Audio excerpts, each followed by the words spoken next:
రాష్ట్రంలో పారిశ్రామిక రంగాన్ని వేగవంతంగా అభివృద్ధి చేయడంతో పాటు 20 లక్షల ఉద్యోగ అవకాశాలు కల్పించడమే లక్ష్యంగా రాష్ట్ర ప్రభుత్వం పనిచేస్తుందని రాష్ట్ర విద్యుత్ శాఖ మంత్రులు గొట్టిపాటి రవికుమార్ తెలిపారు.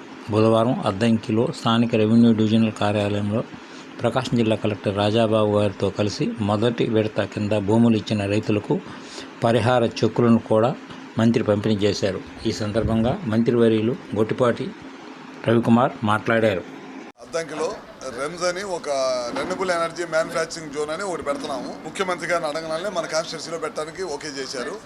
దాదాపు 1000 ఎకరాల్లో సెజ్ అనమాట. అది అంటే రెన్యూబుల్ ఎనర్జీ మ్యానుఫ్యాక్చరింగ్ జోన్ అనేది సెజ్. దాని సెజ్ను తయారు చేసి ల్యాండ్ ఎక్వేషన్ చేసి సెజ్ను తయారు చేస్తే కనుక ఇండస్ట్రీస్ బయట నుంచి వచ్చి ఇక్కడ ఇండస్ట్రీస్ పెట్టుకుంటే ఈ చుట్టుపక్కల గ్రామ ప్రజలకి, పిల్లలకి, యూత్కి ఉపయోగం ఉండిద్దని దానికోసం పెట్టాము.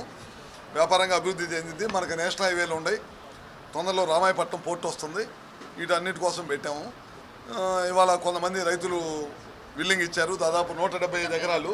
వాళ్ళందరూ కూడా 31 కోట్ల 50 లక్షలు 57 లక్షలు సంథింగ్ డబ్బులు ఇచ్చాము. దీనికోసం ఇప్పటికే మన డిపార్ట్మెంట్ నుంచి నెట్ క్యాప్ నుంచి దాదాపు 100 కోట్ల రూపాయల డబ్బులు కూడా రావడం జరిగింది. ఈ భూమి ఎప్పుడైతే రైతులు ముందుకు వచ్చి ఇస్తున్నారో దీన్ని బలవంతంగా కాకుండా రైతులు నొప్పించి ఒకరి తర్వాత ఒకరిని నొప్పించి తీసుకుంటా ఉన్నాను అనమాట. ఎందుకంటే వాళ్ళకు కూడా ఇబ్బంది లేకుండా ఉండటం కోసం తొందరలోనే ఇది కంప్లీట్ చేసేసి ఇక్కడ సెజ్ను తయారు చేయాలనేది ఈ ప్రభుత్వ లక్ష్యం. 20 లక్షల ఉద్యోగాలే ధ్యేయంగా పనిచేస్తుంది ఈ ప్రభుత్వం. అందుకని చాలా పెద్ద ఎత్తున రెన్యూబుల్ ఎనర్జీ మన రాష్ట్రంకి వస్తుంది. విండ్ కానీ, సోలార్ కానీ, పిఎస్పీలు కానీ, బ్యాటరీ స్టోరేజ్ కానీ ఇవన్నీ కూడా చాలా పెద్ద ఎత్తున వస్తున్నాయి. ఇక్కడ పెడతా ఉన్నారు. వీటి తయారీ సంస్థలు కూడా రావాలని కోరుకుంటున్నాం. ఇటీవల కాలంలో ప్రీమియర్ ఎనర్జీ వచ్చింది, టాటా వాళ్ళు వస్తున్నారు, ఇట్లా చాలామంది వస్తున్నారు.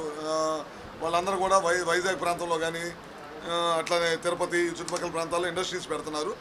మనం సెజ్ కనుక రెడీ చేసి ల్యాండ్ కనుక రెడీగా ఉంటే మన దగ్గర కూడా ఇండస్ట్రీ రావడం కోసమే ఈ కార్యక్రమం చేస్తున్నాం. ఇవాళ డబ్బులు కూడా ఇచ్చాం.